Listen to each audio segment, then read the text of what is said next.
दोस्तों, आइए जानते हैं ताजमहल के इतिहास के बारे में। दोस्तों, ताजमहल अपनी बेमिसाल खूबसूरती और भव्यता की वजह से दुनिया के 7 अजूबों में से एक है। दोस्तों, ताजमहल को मोहब्बत की मिसाल माना जाता है और यह मुगल शासक शाहजहां और उनकी सबसे चहेती बेगम मुमताज महल के अटूट प्रेम की याद दिलवाता है। आगरा में स्थित ताजमहल की सुंदरता को देखने दूर दूर से सैलानी आते हैं और इसके अद्भुत सौंदर्य को देखकर आश्चर्यचकित रह जाते हैं। दोस्तों, ताजमहल भारत के प्रमुख पर्यटक स्थलों में से एक है, जिसकी वजह से भारत में टूरिज्म को भी काफी बढ़ावा मिलता है। वहीं ताजमहल को इसके आकर्षण की वजह से विश्व धरोहर की लिस्ट में भी शामिल किया गया है। मुगल बादशाह शाहजहां ने अपनी कुशल रणनीति के चलते 1628 ईस्वी से 1658 ईस्वी तक भारत पर शासन किया था। शाहजहां स्थापत्य कला और वास्तुकला का प्रेमी था, इसलिए उसने अपने शासनकाल में कई ऐतिहासिक इमारतों का निर्माण करवाया था। दोस्तों, जिसमें से ताजमहल उनकी सबसे प्रसिद्ध इमारत है, जिसकी खूबसूरती के चर्चे पूरी दुनिया भर में है। दोस्तों, ताजमहल दुनिया की सबसे मशहूर ऐतिहासिक इमारतों में से एक है। मुगल शासक शाहजहां ने अपनी सबसे चहेती बेगम मुमताज महल की मौत के बाद उनकी याद में 1632 ईस्वी में इसका निर्माण कार्य शुरू करवाया था। आपको बता दें कि ताजमहल मुमताज महल का एक विशाल मकबरा है, इसलिए इसे मुमताज का मकबरा भी कहते हैं। दोस्तों, मुगल बादशाह शाहजहां ने अपने प्रेम को हमेशा अमर रखने के लिए ताजमहल का निर्माण करवाया था। दोस्तों, आइए जानते हैं ताजमहल से जुड़े कुछ रहस्य के बारे में।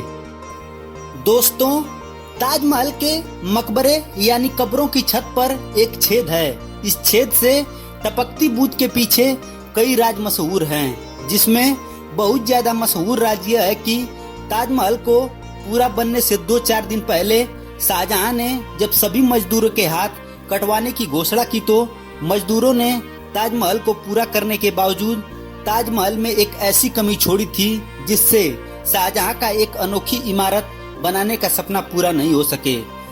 दोस्तों, शाहजहां ने जब पहली बार ताजमहल की जांच की तो कहा कि यह इमारत सिर्फ प्यार की कहानी बयां नहीं करेगी, बल्कि उन सभी लोगों को दोष से मुक्त करेगी जो मानव जन्म लेकर भारत की इस पाक जमी पर अपने कदम रखेंगे और उनकी गवाही 4 सितारे देंगे।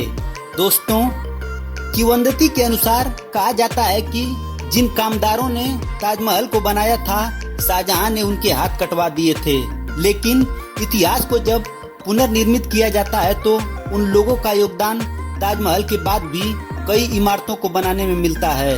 दोस्तों, उस्ताद अहमद लाहौरी उस दल का हिस्सा थे जिन्होंने ताजमहल जैसी भव्य इमारत का निर्माण किया था और उस्ताद अहमद की देखरेख में ही लाल किले के निर्माण का कार्य शुरू हुआ था। दोस्तों, अगर ताजमहल की मीनारों पर गौर किया जाए तो आप देखेंगे कि चारों मीनारें सीधी खड़ी नहीं हैं, वे एक दूसरे की ओर झुकी हुई हैं। इमारतों का यूं झुकाव बिजली और भूकंप के दौरान मुख्य गुंबद पर न गिरे, इसलिए किया गया है। दोस्तों, कई लोगों का कहना है कि मीनारें झुकी हुई हैं, वे मुख्य मकबरे को सलाम कर रही हैं, इसलिए चारों मीनारें झुकी हुई हैं। दोस्तों, बिहार के एक सुप्रसिद्ध ठग नटवर लाल ने एक बार ताजमहल को मंदिर बताकर बेच दिया था और यह कहानी बहुत ही ज्यादा चर्चे में रही थी।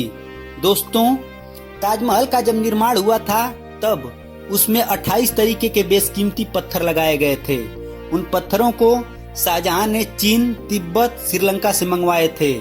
दोस्तों, ब्रिटिश काम के समय इन बेशकीमती पत्थरों को अंग्रेजों ने निकाल लिया था, जिसके बाद में यह कहा जाता है कि वे बेशकीमती पत्थर किसी की भी आंखें चौधियाने की काबिलियत रखते थे।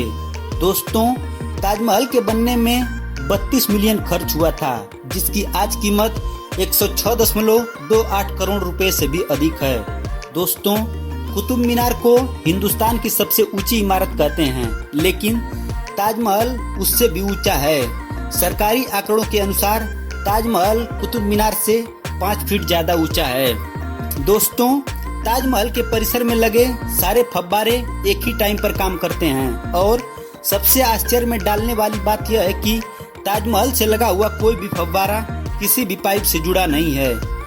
फव्वारे के नीचे एक तांबे का टैंक है जो एक ही समय पर भरता है और दबाव बनने पर एक ही साथ काम करता है। दोस्तों, ताजमहल को देखने के लिए पूरी दुनिया से 12,000 के आसपास लोग प्रतिदिन आगरा आते हैं और एक दिन में सबसे ज्यादा इकट्ठा होने वाली पर्यटकों की भीड़ का रिकॉर्ड भी ताजमहल के पास ही है। दोस्तों, शाहजहां का एक और सपना था कि वे अपने लिए काले रंग का ताजमहल बनवाए, परंतु शाहजहां का यह सपना ही रह गया था, क्योंकि औरंगजेब जब राजा बना तो शाहजहां को बंदी बना लिया था। दोस्तों, ताजमहल का रंग बदलता रहता है। ताजमहल विभिन्न पहर में और विभिन्न रंगों में दिखाई देता है और इस हैरानी की वजह से ताजमहल का संगमरमरी सफेद रंग का होना, सफेद रंग हर रंग में मिलकर उसी का रंग ले लेता है। दोस्तों, सूर्योदय के समय देखने पर ताजमहल गुलाबी दिखाई देता है और दोपहर को दुधिया सफेद और संध्या ढलते ढलते नारंगी और रात की चांदनी में सुनहरा दिखने लगता है। दोस्तों, ऐसा माना जाता है कि ताजमहल शाहजहां ने नहीं बनवाया था, बल्कि समुद्रगुप्त ने 6वीं शताब्दी में बनवाया था और उस जगह पर हम आज की तारीख में ताजमहल जैसी बड़ी इमारत देख पा रहे हैं।